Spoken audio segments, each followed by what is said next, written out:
Good afternoon to you. Welcome to the live proceeding of the Senate this afternoon, being an afternoon sitting of the House on the 9th day of April, the year being 2023, and we are so glad that you're watching. In the highlights in the order of business this afternoon is resumption of debate on a number of bills. Among them is the Energy Amendment Bill, Senate Bills number 42 of the year 2023, the consideration of the National Assembly amendments to the Persons with Disability Bill, Senate Bills number 7 of the year 2023, and the County Public Finance Amendment Bill, Senate Bills number 39 of the year 2023, and the County Assembly Services Amendment Bill, the County Assembly's pension, this being the County Assembly's pension scheme, Senate Bills number 14 of the year 2024, the National Disaster Risk Management Bill, and the Land Amendment Bill, National Assembly Bills number 40 of the year 2022. The debate on a number of these bills have already been concluded upon, and what awaits is the division where the House will be voting on the bills. There are about 5 bills or so, but quorum in the House will determine if the vote will be put on the bills that the debate, which is usually 3 hours, has already been concluded. The House this afternoon is set to debate the report of the Standing Committee on Matters Devolution and Intergovernmental Relations and the Standing Committee on Justice and Legal Affairs and Human Rights on a petition to the Senate by Mr. Laban Omusundi concerning the restraining of county governments from hiring law firms to represent them in courts. This is a matter that senators are taking keen interest owing to the funds that come to the public interest of the monies owed to various lawyers by various county governments. But away from that, we have the establishment of the National Teaching and Referral Hospitals in Kenya, being a motion by the Senator for Taita Taveta County, Senator Jones Maruma. In this motion, the Senator for Taita Taveta County wants the Senate to urge the Ministry of Health to do a number of things. Among them is to establish the National Teaching and Referral Hospitals in the Coast, Eastern, Northeastern, Nyanza, and Western regions.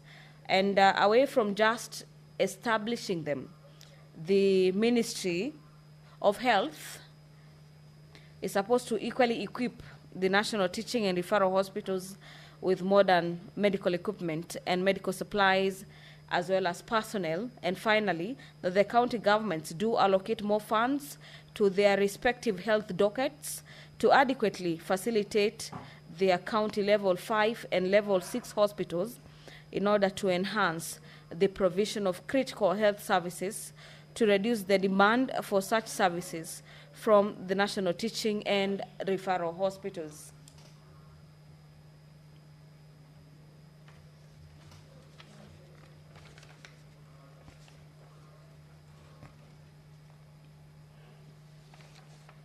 The House will be communicated to this afternoon, as well as papers being laid, and a number of senators will be seeking for statements pursuant to the House Standing Orders number 53, subsection 1. The Deputy Speaker of the House is in the chambers this afternoon. My name is Gladys Mungai. Enjoy your viewing, and good afternoon. Honored Senators, Almighty God, we beseech you to imbue with your abundant favor and blessings as your servants whom you have been pleased to call to leadership positions in this republic.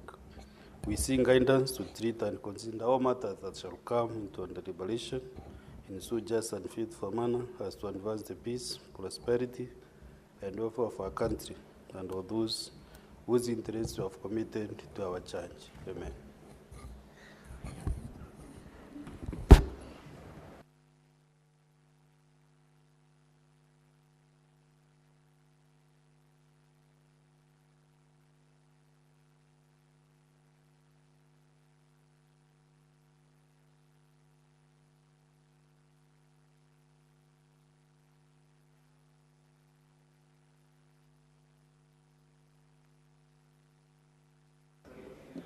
Confirm whether you have quorum, clerk.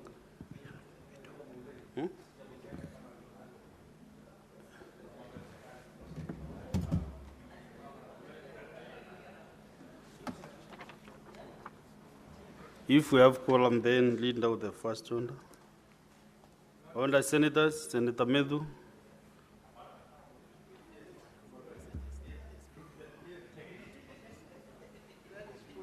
Okay.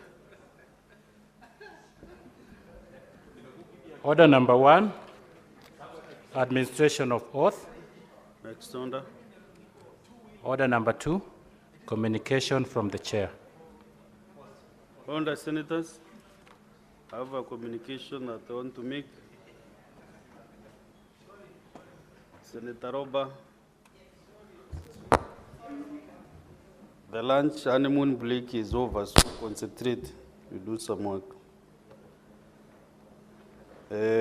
This communication is on a visiting delegation from the Taita Taveta County Assembly. Honorable Senators, I would like to acknowledge the presence in the Speaker's Gallery this afternoon, a visiting delegation from the Taita Taveta County Assembly. Senator Onyonka, what is it?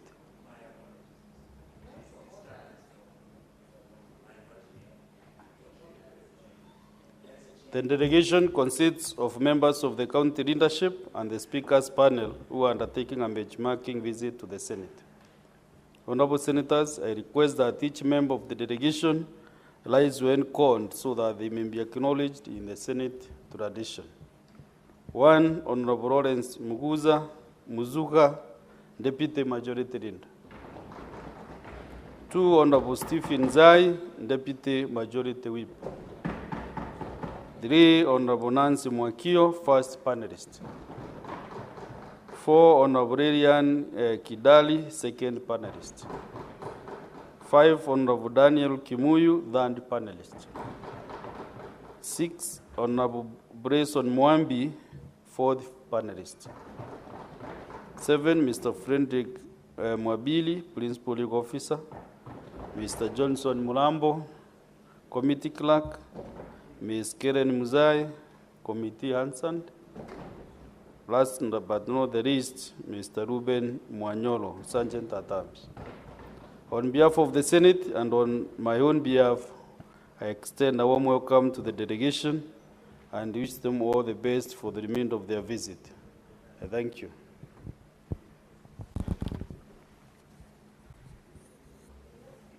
Senator representing Taita Taveta County, welcome the delegation. And 1.5 minutes. Let me undo that second.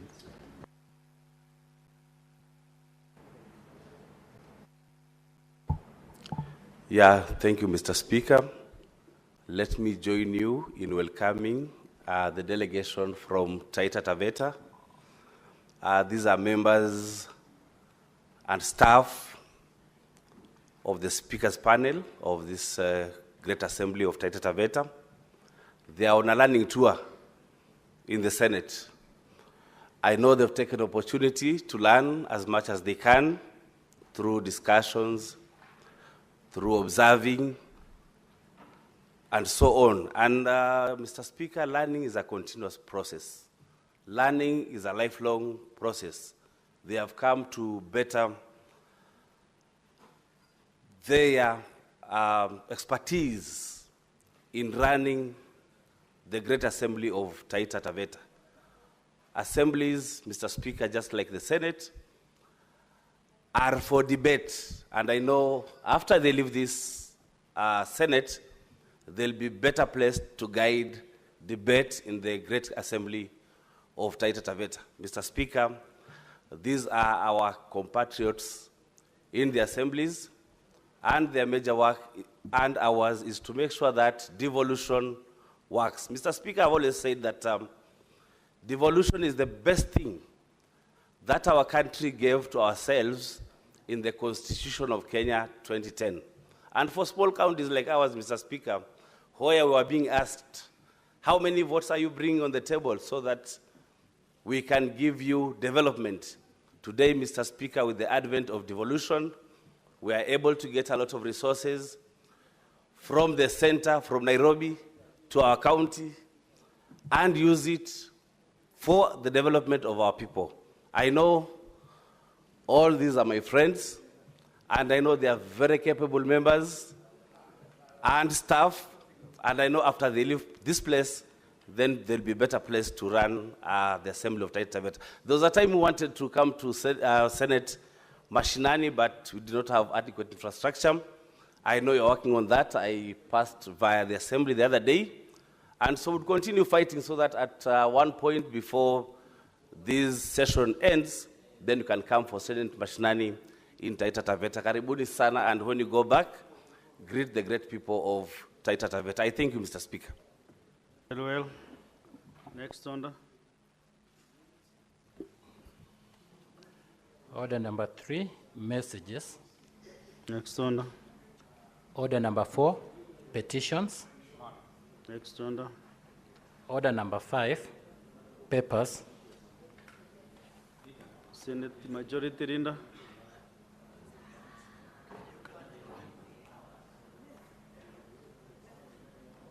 Senate Majority Leader, do you have papers to read? Or your generals can do that for you?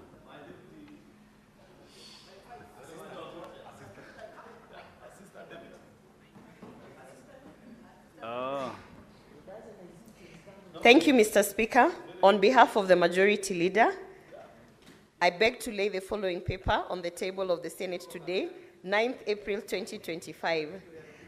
The Environmental Management and Coordination, Strategic and Integration, Environmental Assessment and Environmental Audits, number 2, Regulation, Legal Notice 71 of 2025.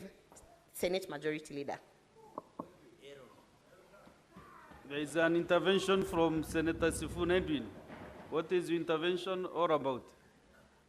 Honorable Speaker, if you allow me in just 1 minute, when you are mentioning the names of the delegation from Taita Taveta, I was very pleased to hear the name of Nancy Mgoy, who's sitting there, Honorable Speaker, when I was appointed SG of ODM in 2018. I want to confirm, you said Honorable Nancy?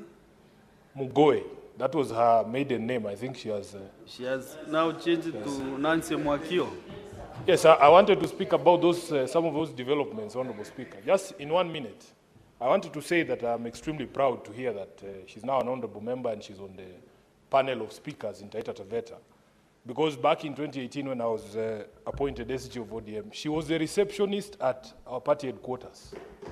And therefore, I am very happy that the mentorship school in ODM is working and is producing leaders, and I want to encourage her to continue. Maybe next time, she will be sitting here when the current senator of Taita Taveta is the governor of Taita Taveta.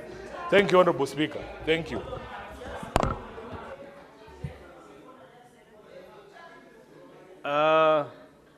Fine. Let's go to the next one. Order number 6, notices of motion. Next one. Order number 7, questions and statements.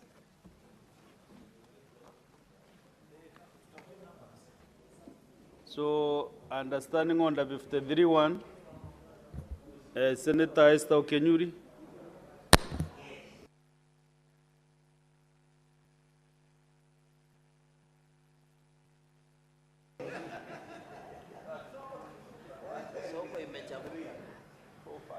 Thank you, Mr. Speaker. I have a request for statement on the termination of funding of the scholarship program by the National Research Fund and German Academic Exchange Service. Mr. Speaker, sir, I rise pursuant to Standing Order 53-1 to seek a statement from the Standing Committee on Education regarding the termination of funding for the postgraduate scholarship program by the National Research Fund and the German Academic Exchange Service for Kenyan students in Germany. In the statement, the committee should address the following. 1, reasons behind the sudden termination of funding for the scholarship program by the National Research Fund in collaboration with the German Academic Exchange Service for Kenyan students pursuing postgraduate studies in Germany. 2, the contract agreement between the National Research Fund and the DAAD outlining the terms and conditions of the funding for the program. 3, plight of affected Kenyan students currently in Germany who are relying on the scholarship to complete their studies and the impact of the termination on their academic progress. Finally, steps taken by the Kenyan government to ensure that the National Research Fund fulfills its funding obligations to prevent disruption of learning for students currently enrolled in the program. Senator Esther Okenyuri, MP, thank you. Senator Professor Tom Ojenda.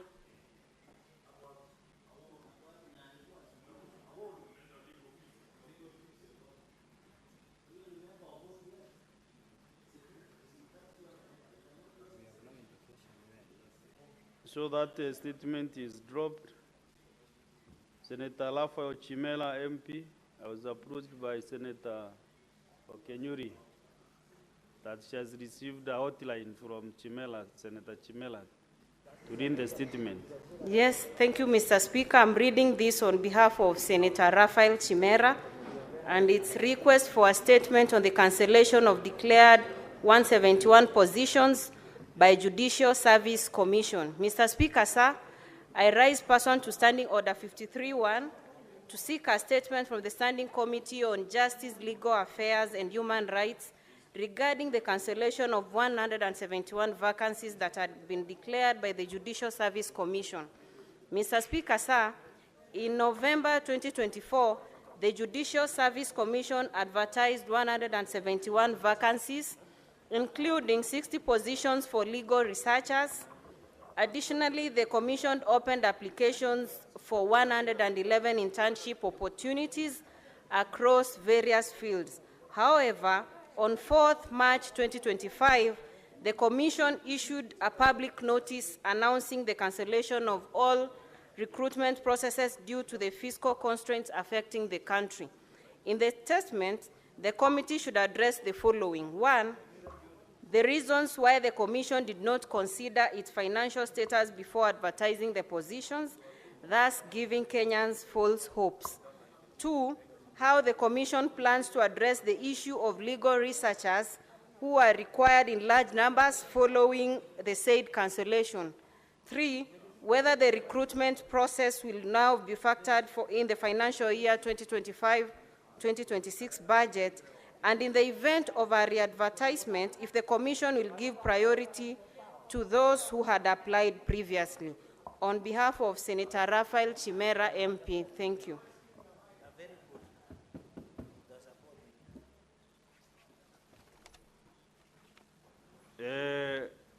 Senator Mohamed Faki, you are on intervention again. What is it? Yes, Honorable Speaker, I want to I have a point of clarification, if you allow me.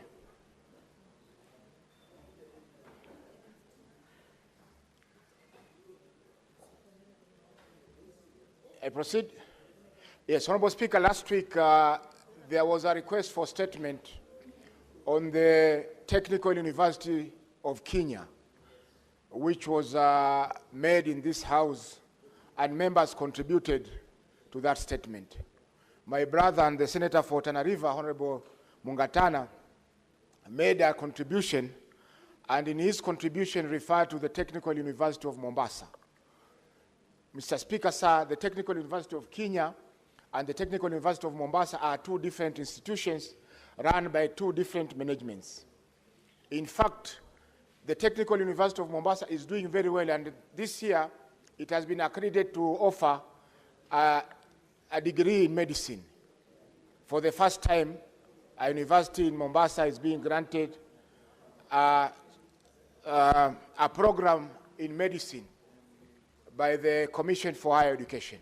So, Mr. Speaker, sir, the submissions by Senator Mungatana were not well received by the management of the Technical University of Mombasa, because that university is functioning well, students are happy, there are no strikes, and in fact, the fact that the university has been accredited to offer medicine is sufficient proof that the university management is being run very well. So what are you seeking to... I'm seeking maybe my brother, Senator Mungatana, should clarify that the reference was in regard to Technical University of Kenya, which is located in Nairobi. The Technical University of Mombasa is well and is functioning well. They have no pending bills. Their students are going on with their studies without any problem. Thank you, Mr. Speaker, sir. Senator Mungatana, I'm not understanding, maybe, does you want Senator Mungatana to expunge that statement from the answer? What are you seeking to do? Huh?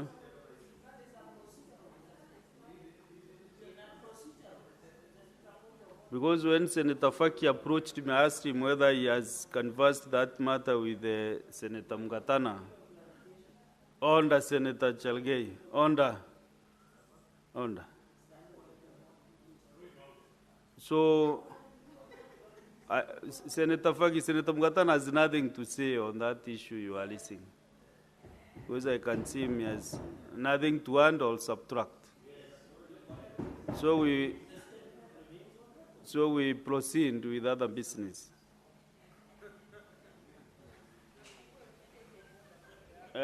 Senator Mutinda, you read the statement on behalf of Senator Aminda Kibwana. Yes, thank you, Mr. Speaker.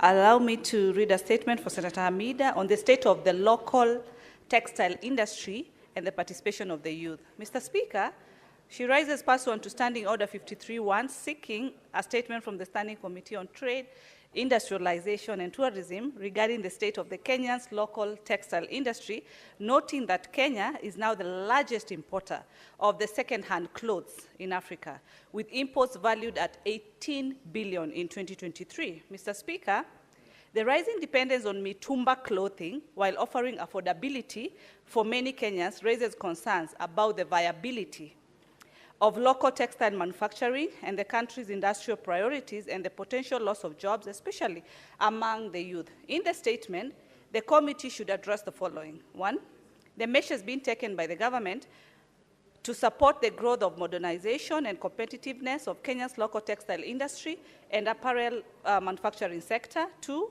the policies in place to regulate the importation of second-hand clothes and how they align with the Kenya's industrialization agenda of the Buy Kenya, Build Kenya.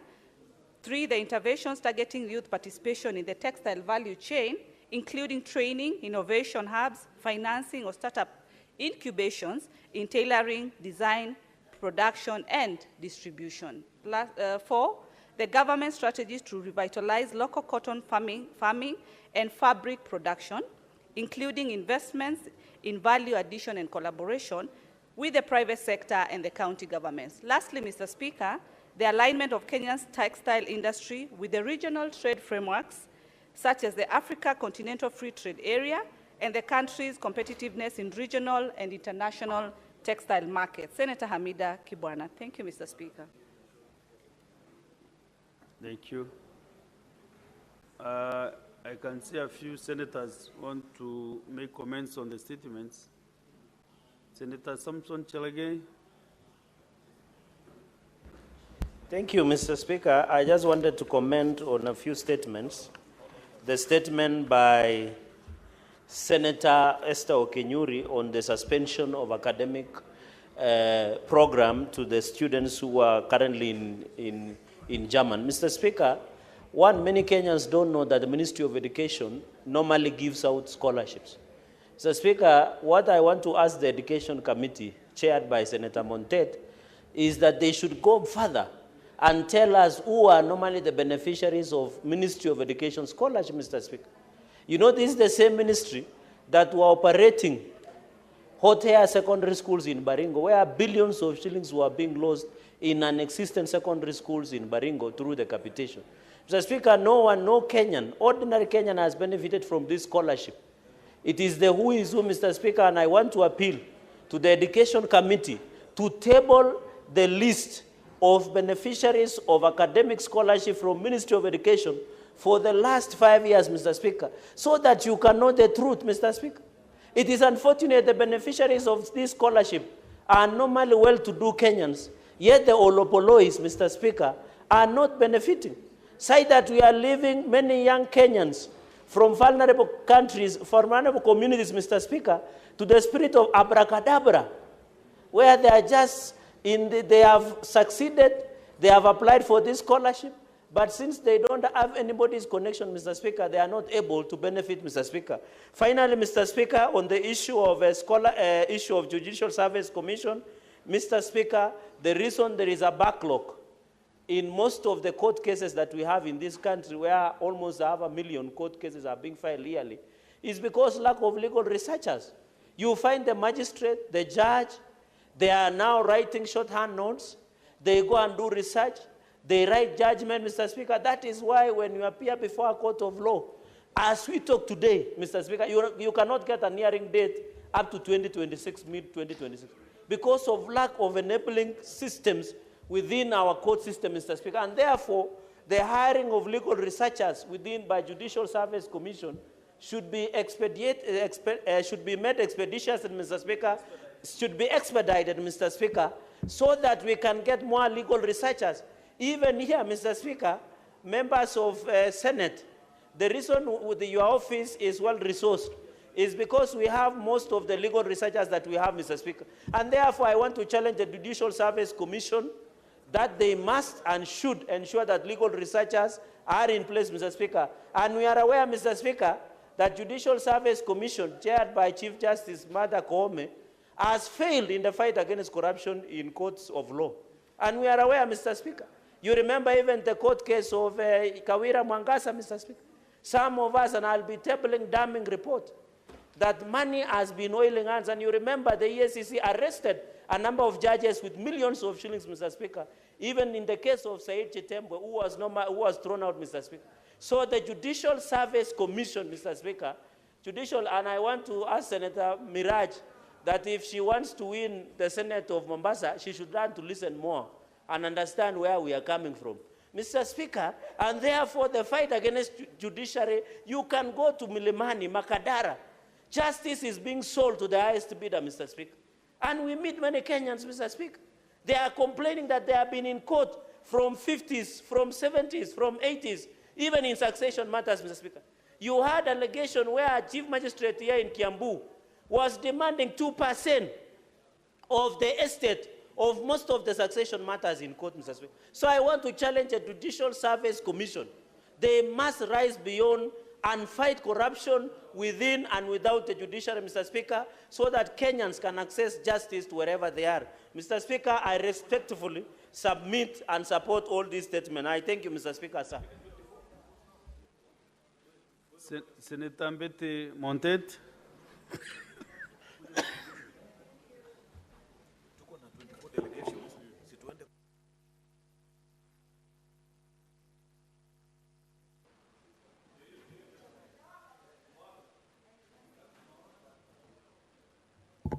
Thank you, Mr. Speaker, sir. Mr. Speaker, sir, I rise to support the statement by Senator Esther Okinyuri.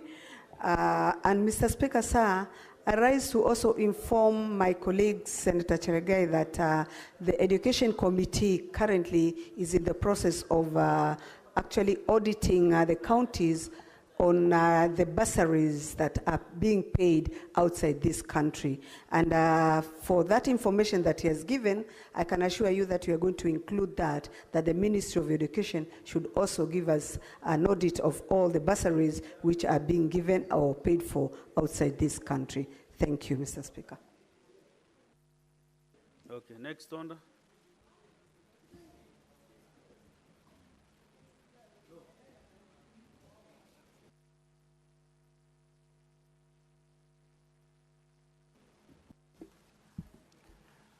Order number 8, Committee of the Whole, the Energy Amendment Bill, Senate Bills number 42 of 2023, Division. Order number 9, Committee of the Whole, consideration of the National Assembly amendments to the Persons with Disabilities Bill. Order number 10, Committee of the Whole, the County Public Finance Laws Amendment Bill, Senate Bill number 39 of 2023. Order number 11, Committee of the Whole, the County Assembly Services Amendment Bill, Senate Bills number 34 of 2023. Order number 12, Committee of the Whole, the County Assembly's Pension Scheme Bill, Senate Bills number 14 of 2024.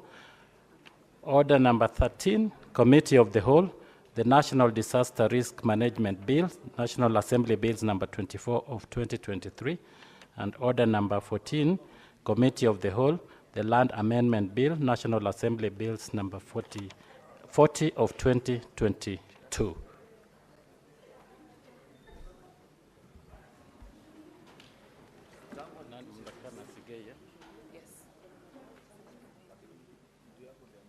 You know, Senators, you must know the traditions of the House. When we get to the Committee of the Whole and the chair stands up, you must bow like this. On the other side, yes. These are small things which really are very, very necessary.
Honorable members, honorable members, we are in the Committee of the Whole divisions. We will start with the Energy Amendment Bill, Senate Bills number 42 of 2023.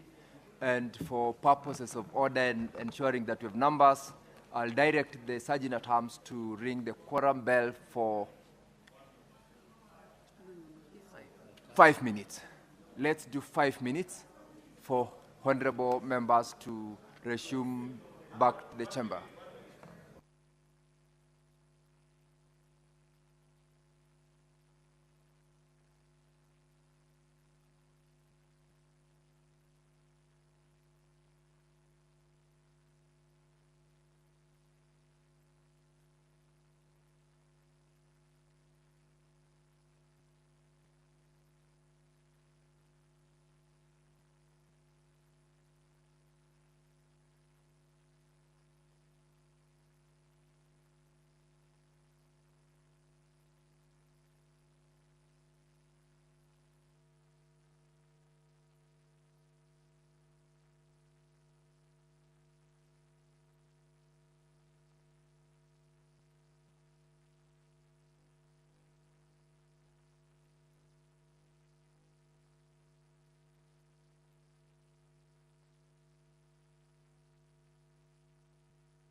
Do we have members, Honorable Clerk?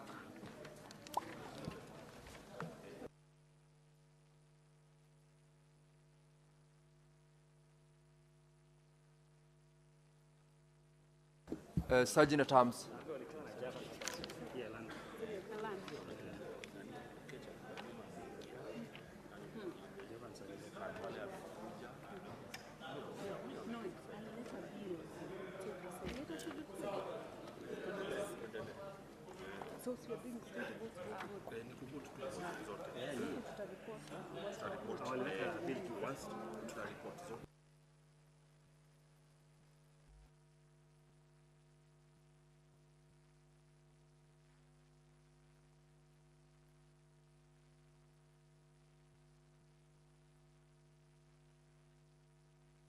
Sergeant at Arms, you may now close the door and draw. Close the door, Sergeant at Arms. We now.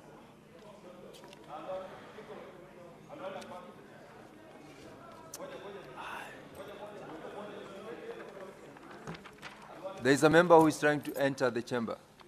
Allow him to come in. All right, close the door.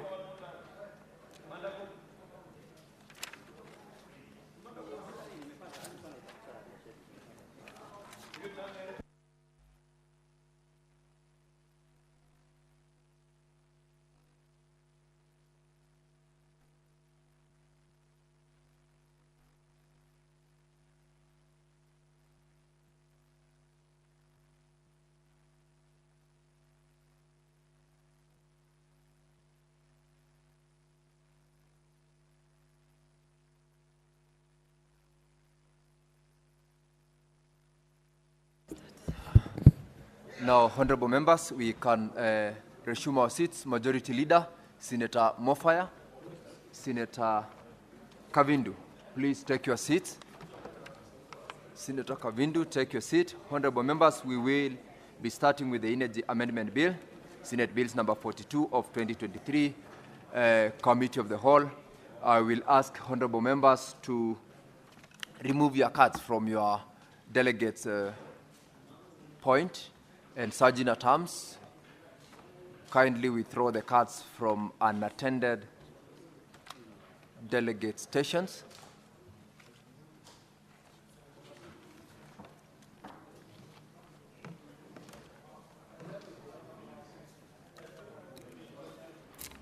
I hold the question. Yes. Now, I want to give you this schedule.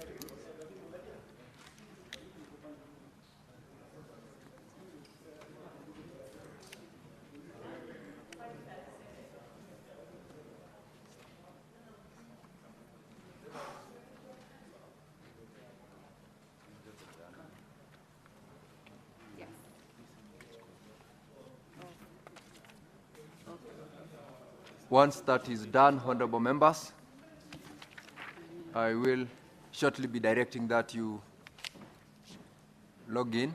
Yeah, she's out.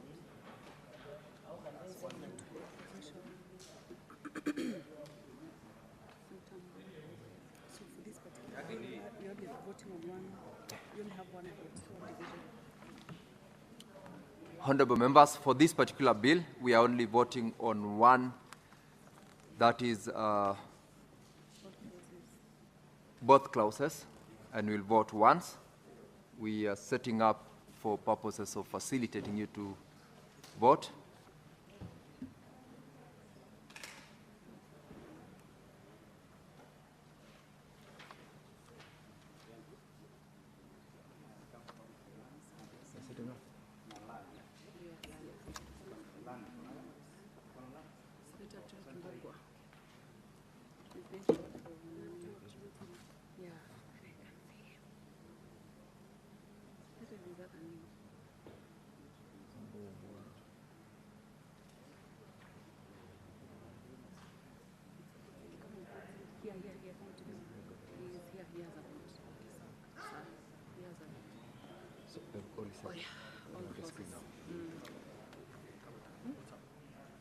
Honorable members, I now put the question that clause 2, I now put the question on all clauses that clause 2 the title and clause 1 be part of the bill.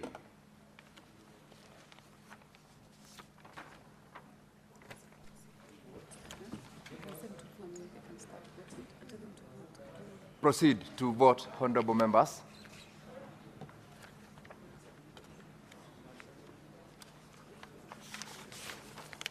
That's it for this one. Yeah, that's it.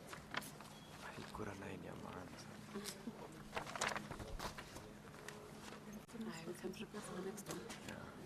This is 22 budget. Honorable members, please vote. Those who have not voted, please vote.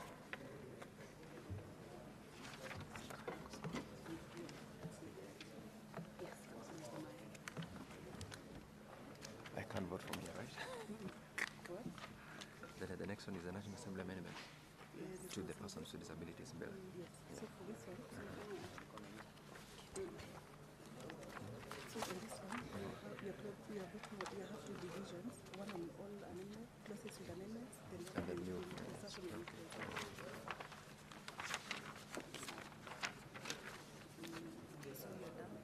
We're done with the amendments, or rather the division on the Energy Amendment Bill, Senate Bills number 42 of 2023.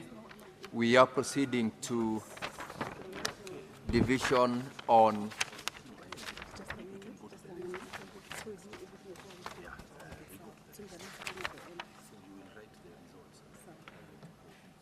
members, we are proceeding to division on the National Assembly Amendment to the Persons with Disabilities Bill, Senate Bills number 7 of 2023. And in this one, we have got two divisions. First is on clauses with amendments, and second with the new clauses which are being introduced.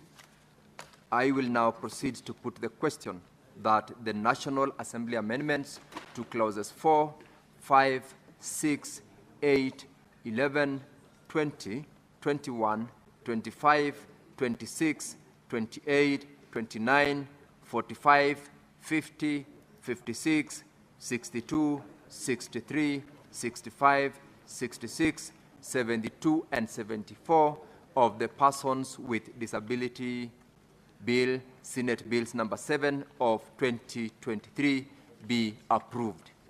Honorable Senators, you may now proceed to vote.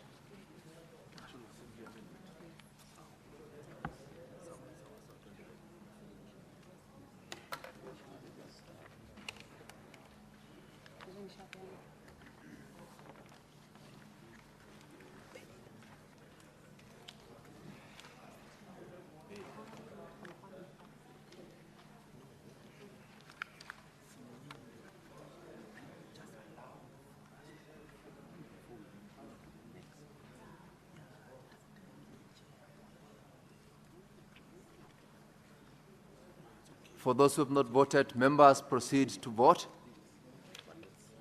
Please vote.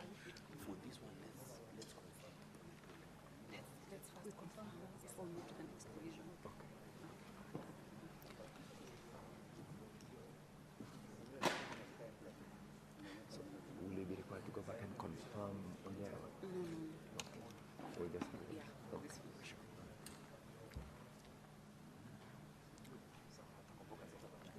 The voting has ended. we can give them like 5 minutes to confirm whether everyone has voted.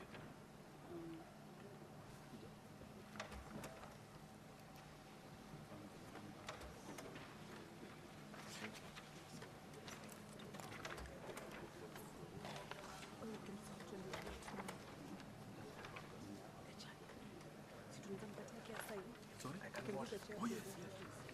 Confirming. Confirm that. What?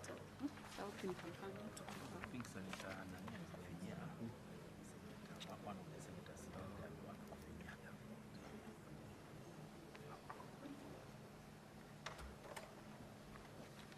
They voted for me.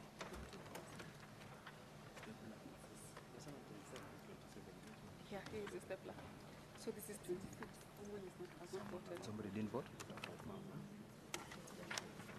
These are 26. Someone has not voted.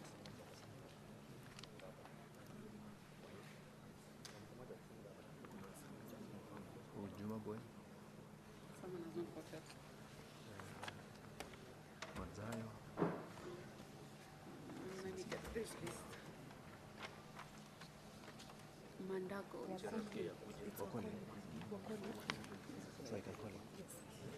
Senator Wakoli, please approach the chair here.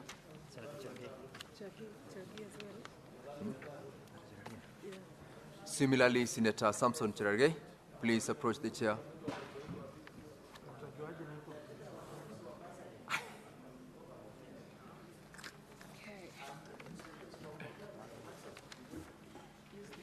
Bring them on. I told you I can.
Order, honorable senators. This is one bill. This is question one on the next bill. Question two on the next bill. So Andika results. Now, honorable senators, we are proceeding to the second division on this same bill, dealing with new clauses. And I will proceed to put the question that the National Assembly amendments to insert new clause 36A, new clause 66A, and new clause 73A to the Persons with Disabilities Bill, Senate Bills number 7 of 2023 be approved. Honorable members, you may now proceed to vote.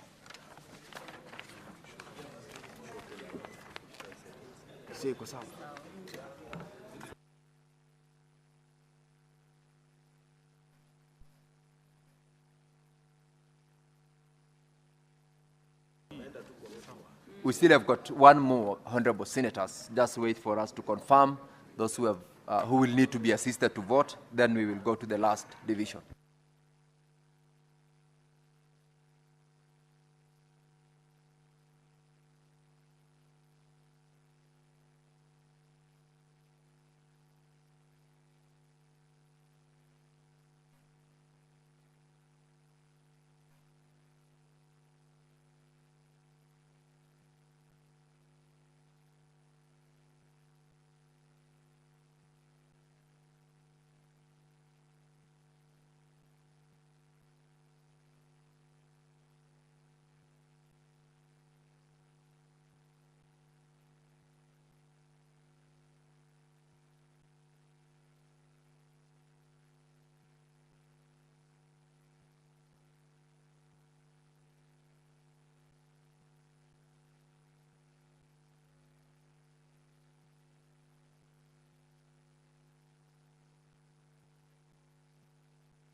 Senator Richard Onyonga proceed to the chair to be assisted to vote.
We are proceeding to the next division, that is division on the County Public Finance Laws Amendment Bill, Senate Bills number 39 of 2023. In this one, you also have got two divisions. I'll proceed to put the question that Clause 6 and Clause 8 be amended as proposed.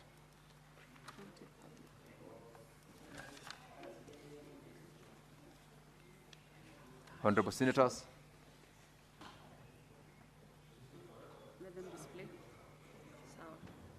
Proceed to vote on clauses with amendments, Clause 6 and 8.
Members, we are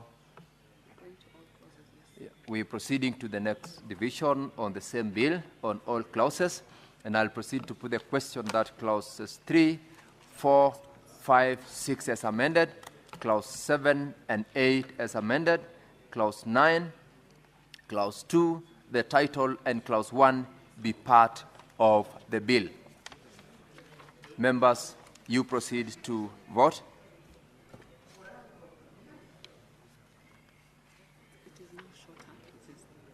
Honorable members, take note that the voting time is shorter. We have got 15 seconds to go. Those who have not voted, please proceed to vote.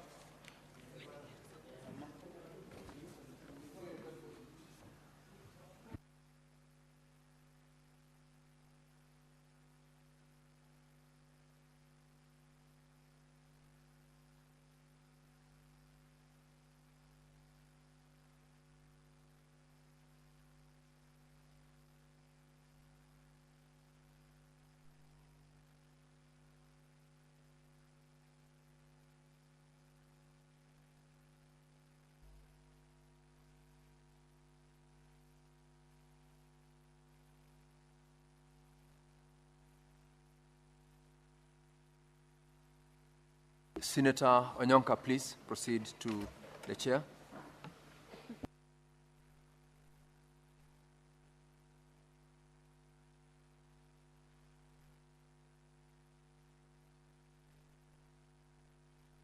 Senator Kavindu, approach the chair as well.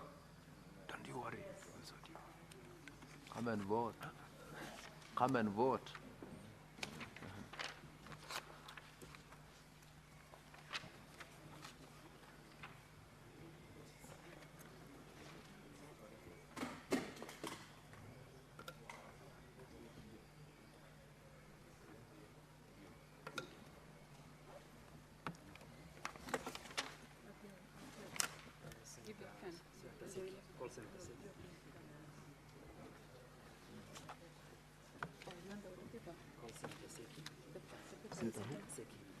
Senator Seki, please approach the chair.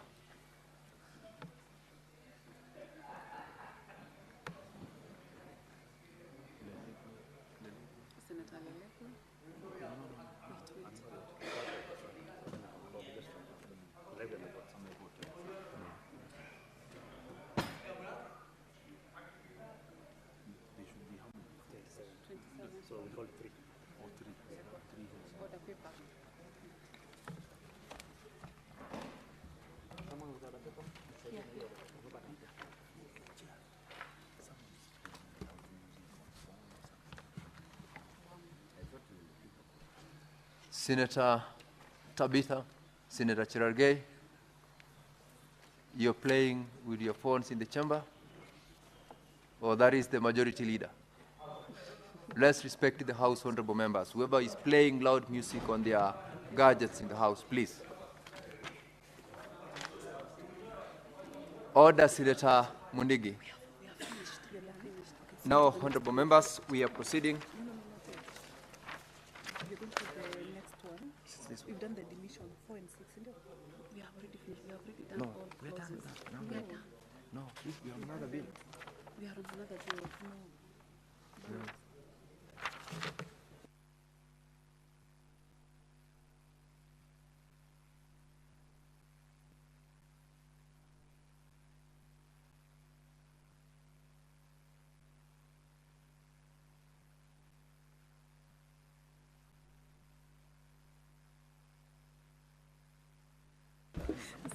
So, honorable members, we are now on the County Assembly Services Amendment Bill, Senate Bills number 34 of 2023.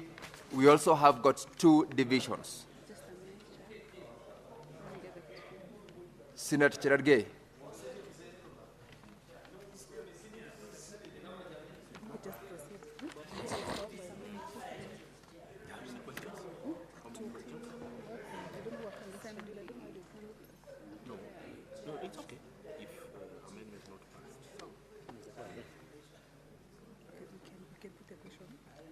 Honorable Senators, I'll proceed to the question on the County Assembly Services Amendment Bill, Senate Bills number 34 of 2023.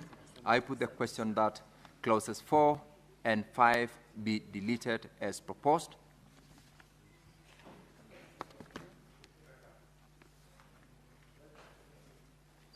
Members, vote.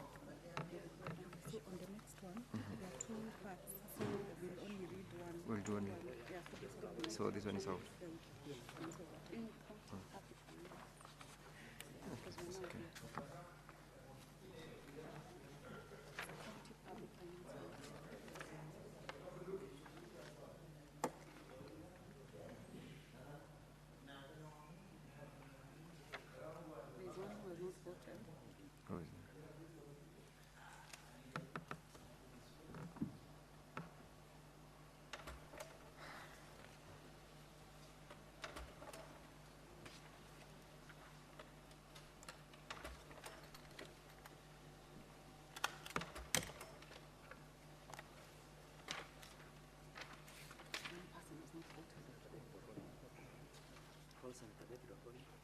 Senator Wakoli, kindly approach the chair.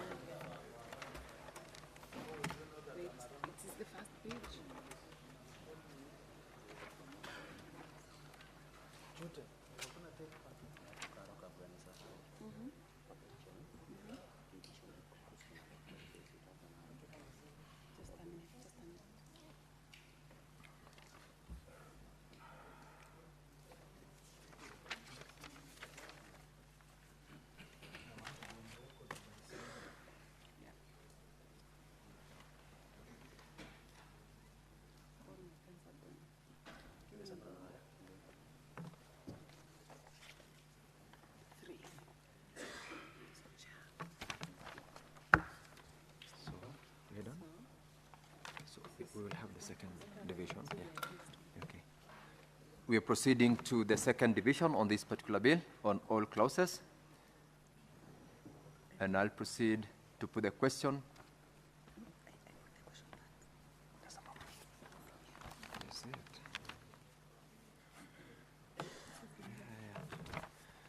it. Honorable members, I now proceed to put a question that clauses 2, 3, 6, 7, 8, 9, 10, the title, and clause 1 be part of the bill. Honorable members, proceed to vote.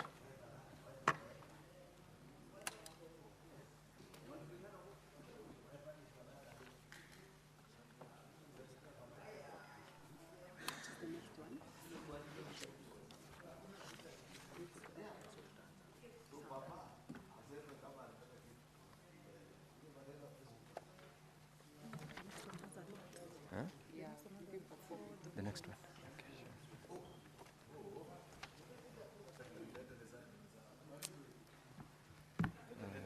It's a vote one. Can the assembly sponsor scheme?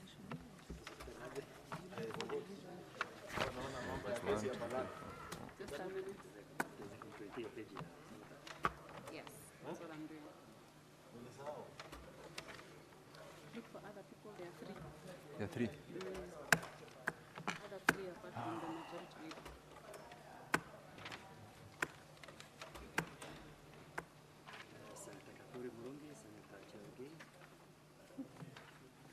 Senator Samson Cherargei, please approach the chair.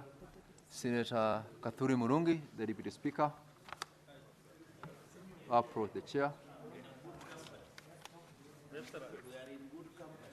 of the Leader of Majority.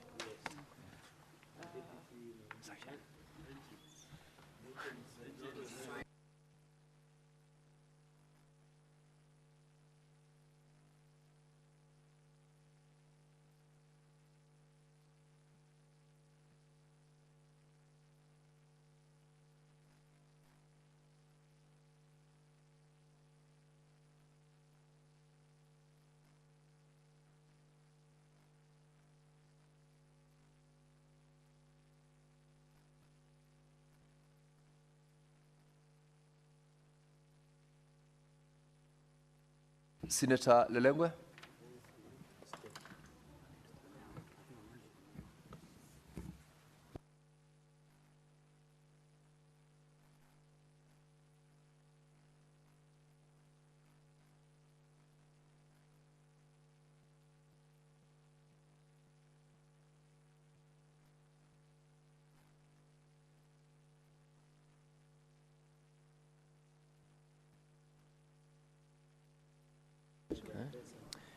We are now proceeding to the next bill, that is the County Assembly's Pension Scheme Bill, Senate Bills number 14 of 2024. We have got 4 divisions. Now we'll proceed to put the question that clause 52 be deleted.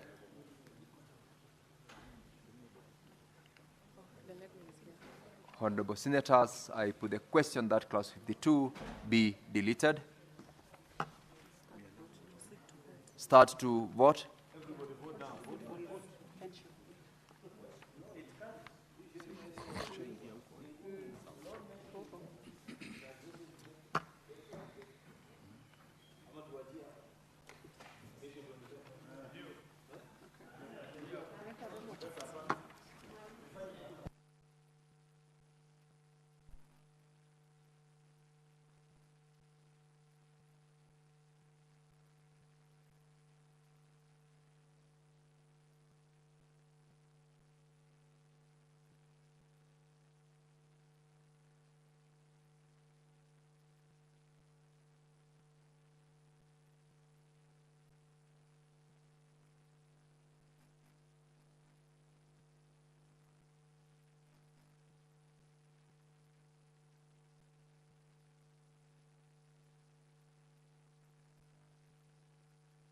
Senator Faki, proceed to approach the chair.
In this one, we've got three more divisions. We'll proceed to the next division on the County Assembly's pension scheme. New clauses, that is clause 46A and 46B, and I put the question that new clauses 46A and 46B be now read a second time. Honorable members, let's proceed to vote.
Senator Juma Boy, please proceed to get assisted to vote. The Deputy Speaker, Kathuru Murungi, Senator Alan Chesang, and Senator Dr. Alexander Mundigi.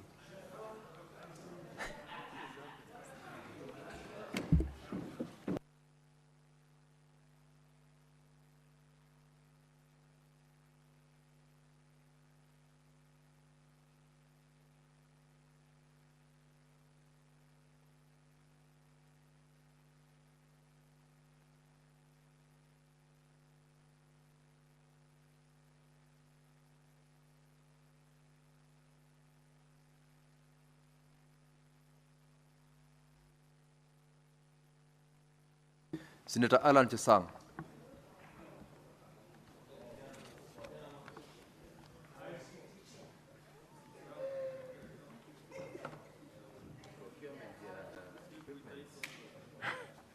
And I need Chama noise.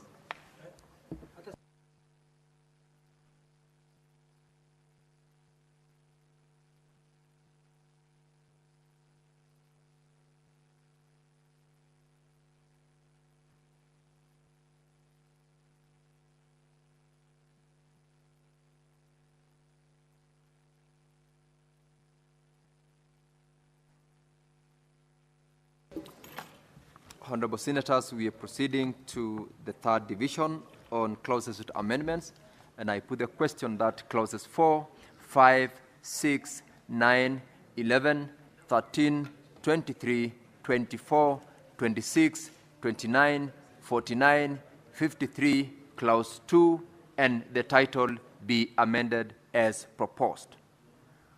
Honorable members, proceed to cast your vote.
Senator Cherargei.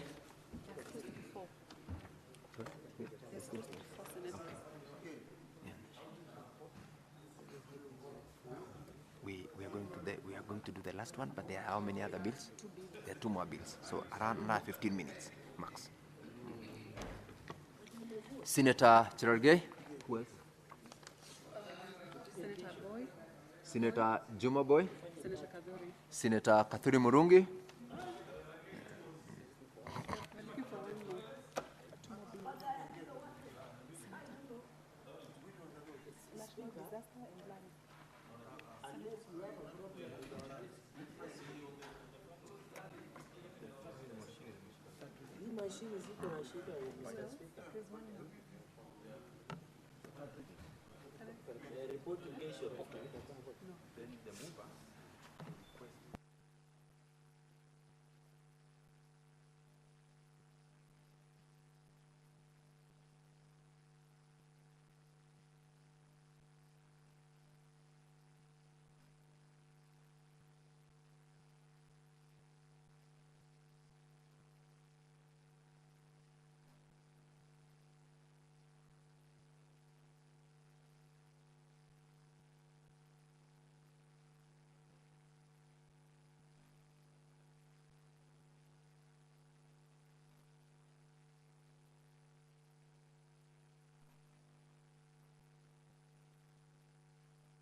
Senator Lomenen. Senator Lomenen, please proceed to the chair. We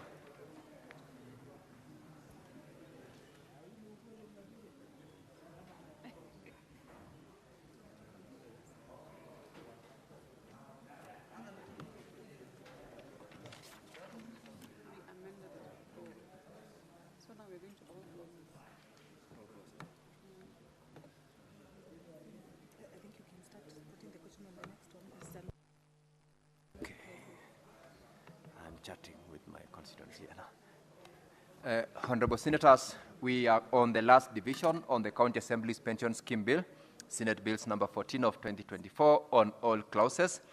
And I put the question that clauses 3, 4 as amended, 5 as amended, 6 as amended, 7, 8, and 9 as amended, 10 and 11 as amended, 12 and 13 as amended, 14, 15, 16, 17, 18, 19, 20, 21, 22, and 23 as amended, 24 as amended, 25 and 26 as amended, 27, 28, 29 as amended, clauses 30, 31, 32, 33, 34, 35, 36, 37, 38, 39, 40, 41, 42, 43, 44, 45, 46, 47, 48, and 49 as amended, clauses 50, 51, and 53 as amended, clause 54, new clause 46A, new clause 46B, clause 2 as amended, the title as amended, and clause 1 be part of the bill. Honorable Senators, may now proceed to vote.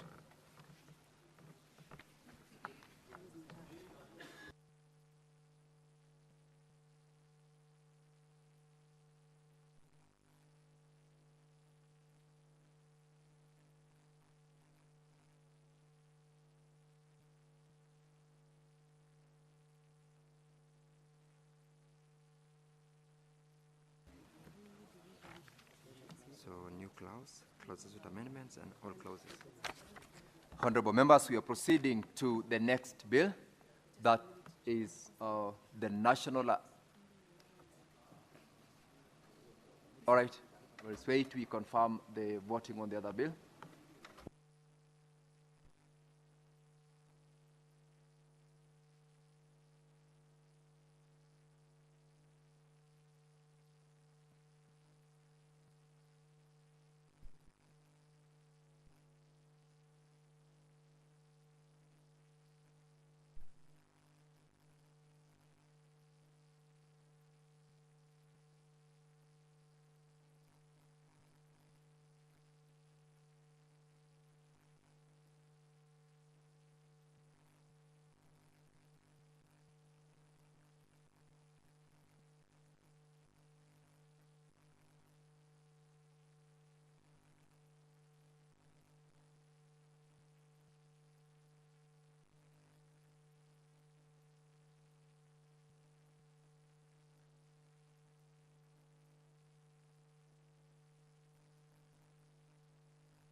Senator Fatuma Dulo proceed to vote from the clerk's desk.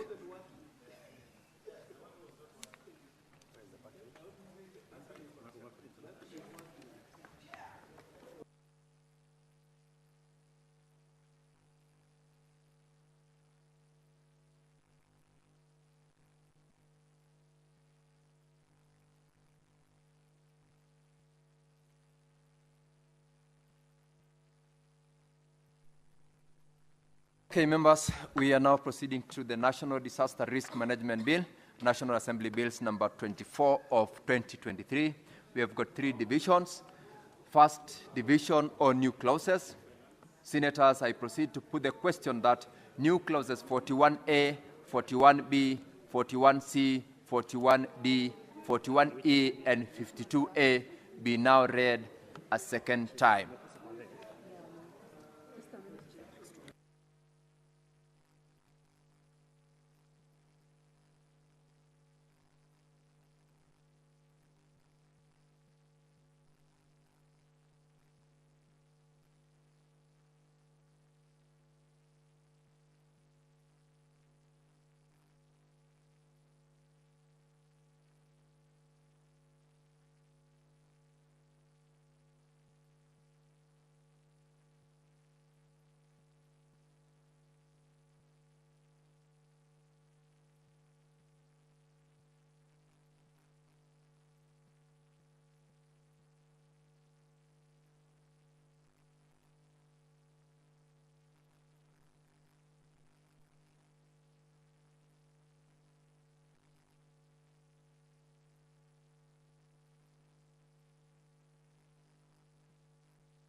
Copy alarms.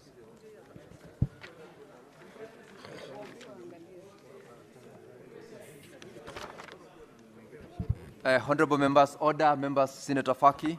We are doing the division on the Land Amendment Bill, National Assembly Bills number 40 of 2022. This one has got only one division on clauses with amendments. And I proceed to put the question.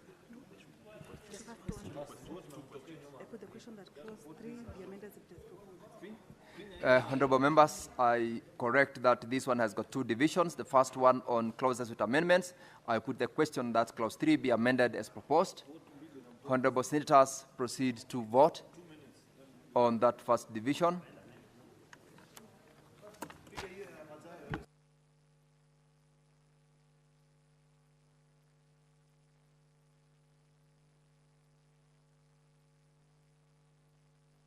Members who have not voted, please vote. You've got 10 seconds to go. Those who have not voted, please vote.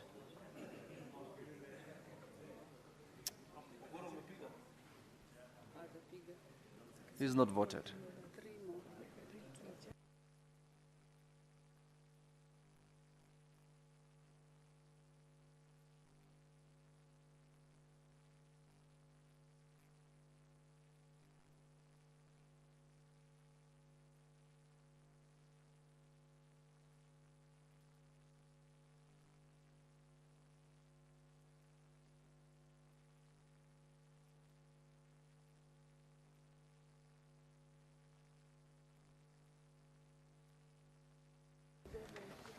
Senator Mugwa, please approach the chair. Senator Murgor, Recha. Senator Kisang. Senator Wambua Enoch.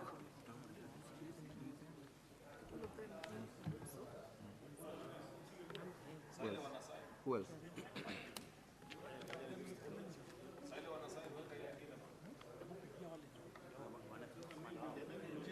Yes, your name, how you are voting, then you sign it.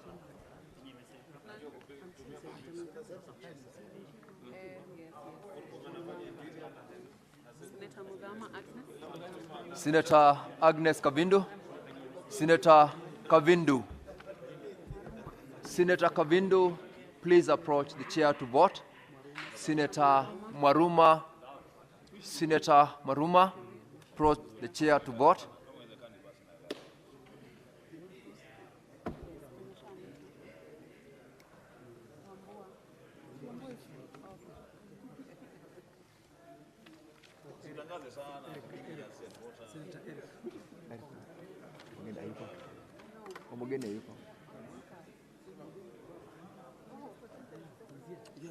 Senator Okongo is here.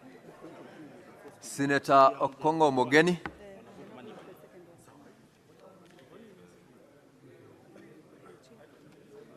Even Senator Osotsi, has he signed?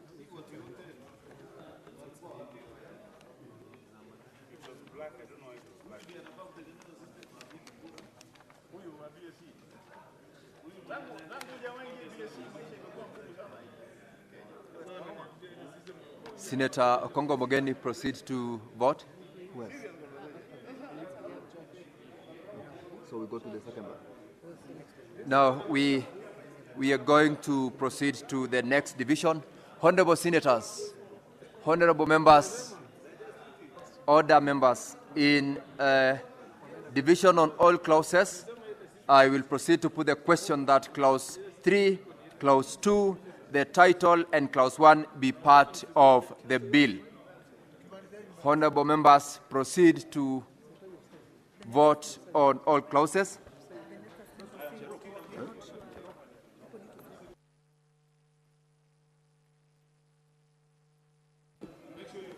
Senator Seki, Commissioner Omatinga, let us be orderly. Take your seats, honorable members, and vote.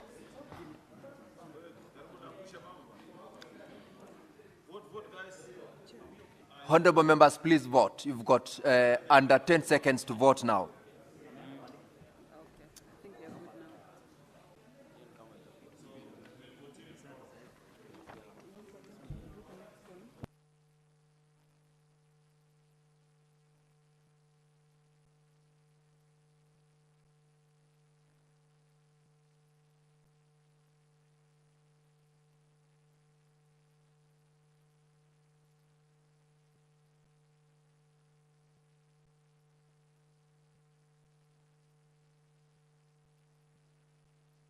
Senator Mungatana.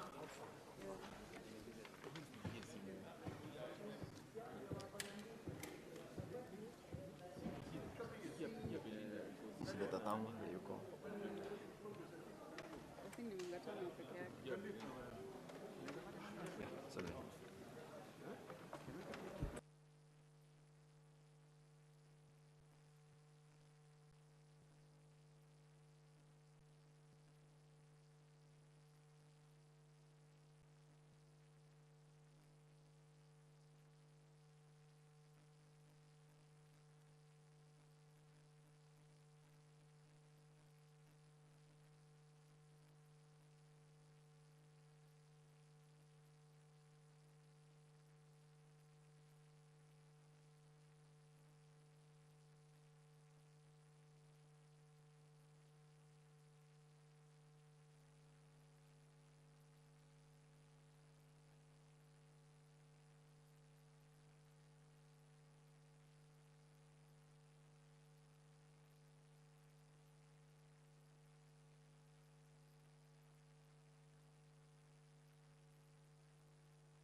Honorable Senators, these are the results. Let's wait.